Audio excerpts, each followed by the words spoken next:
We start off tonight's newscast with Typhoon Ophel, which about 7 hours ago was categorized as a super typhoon. It packed rains and winds so intense that signal number 5, the highest tropical cyclone wind signal, was raised. By 1:30 in the afternoon, Ophel has weakened as it interacted with the landmass of Luzon, but it continues to cross the northeastern portions of the island while slowly heading out the country. Now, the typhoon could pass close to Babuyan Islands anytime this evening, with a landfall there still a possibility. Ophel's first landfall was in Bagao, Cagayan. Speaking of Cagayan, we have News 5 correspondent Brian Basa there. He has been there for a couple of days now on the ground to give us the very latest situation. Brian, hi, can you hear me okay? And kamusta na ang Cagayan matapos ang landfall dyan sa may bandang Bagao kanina? Where are you at the moment and how is the weather right now? Thankfully, Sean, Mate, and Pawi, I can hear you clearly because I am here with my team in Santa Ana Town, where the rains and winds have been consistent for the past 8 hours. So, kanina, di ba, naglandfall bandang alauna or past, yun nga, parang 1 p.m. sa may Bagao Town. If I'm not mistaken, I think or 1 or 1:30 p.m. Pero dito sa Santa Ana, tuloy-tuloy ang pagbuhos ng ulan at saka yung pagbuga ng hangin ng Typhoon Ophel. And right now, because we are communicating via phone patch, that is because cellular reception may be strong, but transmission is weak. So I do get notifications. To illustrate it, I do get notifications online from messaging apps, but I cannot send messages or I cannot reply online. So text lang ngayon at call ang ating means of communication dito sa Santa Ana. Also, it's pitch black here in the town because power supply is out. How did we know it's going to happen? Well, we saw electric posts that were swaying earlier on the road. Alam mo, how do I describe it? Para siyang laruan na nilulundo-lundo ng hangin. Ganun kalakas ang impact ng paghagupit ng Typhoon Ophel. Right now, again, I don't see much here. Walang katao-tao sa labas. Other people describe it as a ghost town because many of the residents are in evacuation centers at the moment. I think there are almost 4,000 people in the whole town who are affected by the typhoon. Okay, signal number 5, Brian, napaka-intense nun. I don't think I have actually lived through a signal number 5. Parang hanggang 4 pa lang yung naabutan ko. Pero kahapon kasi kausap namin, guys, si Brian dyan. Sabi niya may calm before the storm, no? So in between 2 storms. So you were saying, Brian, last night na preparado naman, although yung tubig baha mataas pa rin. I have no idea if you're able to get reports on the ground on the current situation on the floods. May mga natira ba na nag-refuse to evacuate and all that? Okay. In Tugigaraw City, at least before the communication systems got weak, parang pa-receive pa yung tubig sa Cagayan River. No? So, although still on an warning level, actually naging alert level na lang siya. Because just for context, ang warning level or yung second, yung intermediate na warning is 8 meters, parang nag 7.8. So medyo nagbumaba pa lalo, no? But because of the rains, and if I'm not mistaken, umulan din sa Isabela, so we are expecting na baka umakyat na naman yung level ng tubig sa Cagayan River. At pag umabot yan ng critical level, which is 11 meters, that will mean flooding in low-lying areas. Here in Santa Ana, ganun din ang fear because this is a catch-based pond of Sierra Madre. So pag bumagsak ang tubig sa Sierra Madre, it will flow through the 3 rivers that pass through Santa Ana. Ngayon, merong isang ilog near Barangay Casagan. It's one of the villages here. Umapaw na raw. That's what we've heard. Umapaw na raw yung tubig. That's why there's flooding in Barangay Casagan and Barangay Batuparada. Also, looks like it is impassable doon sa boundary ng Santa Ana, and the neighboring town of Gonzaga, which is also experiencing flash floods at the moment. That's why it looks like there will be trouble for people who will try to enter and leave Santa Ana. So communications are weak, communication systems, electricity, it's down, so people are depending on generators. And then there's the flooding in at least two barangays, and mukhang impassable pa. Hindi pa makakapasok yung mga tao, at least by land, here in Santa Ana.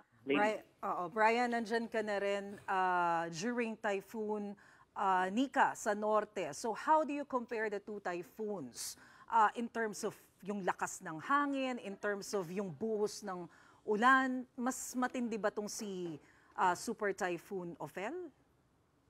Yes, if si Ate Masyad. Okay, hi, Mase. Yes. So yes, the fact that it has surged to a super typhoon at some point only goes to show its strength, no? Tinanong natin si Santa Ana Mayor Nelson Robinho. So, would you say that Super Typhoon Ophel is stronger than the 5 other storms na sinundan nito? And he agreed. He said, yes, it is. Kasi when you look at the surroundings here, at least kung makikita nyo sana ang naaaninag ko at this hour, the rains talagang very consistent. And the way the wind blows, so yung puhos talaga ng ulan, it gets slanted. So you know it's strong. And if you're inside the building you will hear the wind. Yun ngayon lang ako nakarinig, no? In the one year that I've been covering storms, ngayon lang ako nakarinig ng howling wind na kasing tunog ng eroplano. When you're inside kasi the building, pag dumaan yung hangin malakas, it passes through the tree trunks. Of course, it slams against concrete. So that creates that howling sound. So I don't know if you've seen it. I posted it on social media bago nawat ng signal, so you can check it out there. So definitely itong Super Typhoon, now Typhoon Ophel, has a strength of its own. It's on a different level compared with the previous storm. Nakikita namin, no, Brian, na based on your footage, which we are rolling right now, gumigewa nga yung camera that is taking the footage. So, ganun kalakas talaga yung mga pag-ulan. Okay, Brian, quickly, you mentioned there are already around 4,000 evacuees. How's the situation in evacuation centers? Are there enough food, water, clothes to keep them warm? And nararamdaman na ba yung tinatawag nating typhoon fatigue sa mga residente dyan? Okay, at this point, I'm not sure if it's Sean or Pawi, but so sa evacuation centers na sapat pa naman ang mga pagkain at supply because we kept the call that a few days earlier, Bongbong Marcos visited Santa Ana in Cagayan, and he handed 10 million pesos to the local government. So that's a huge boost to their funds. Especially na ito ay talagang daanan ng bagyo. So, and also, Santa Ana is under a state of calamity ever since Typhoon Marce, Bagyong Marce.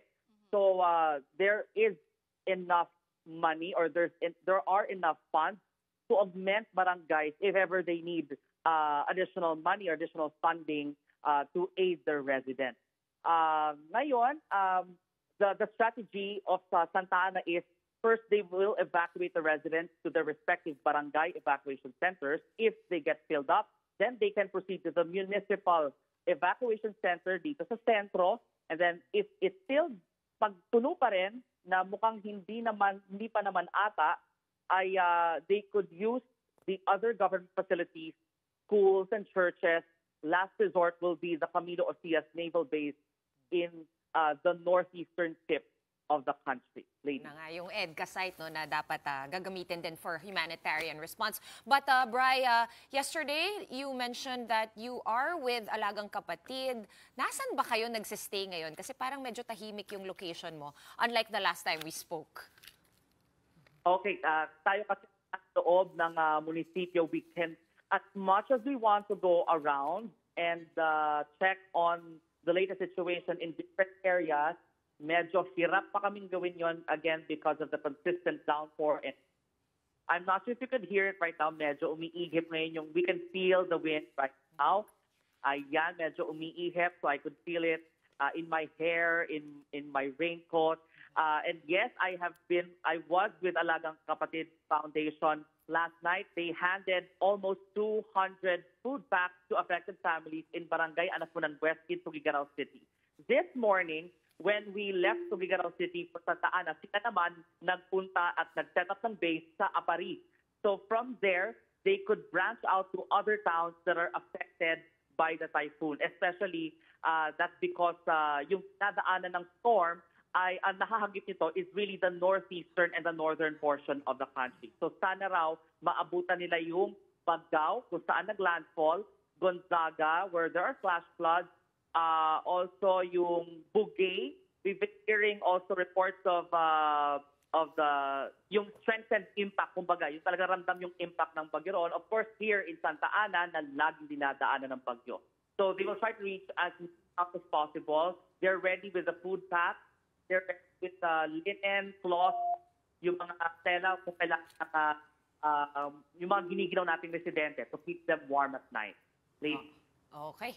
Maraming salamat sa mga updates. And of course, do keep safe and dry over there in Cagayan. Brian Basa reporting to us live from Santa Ana.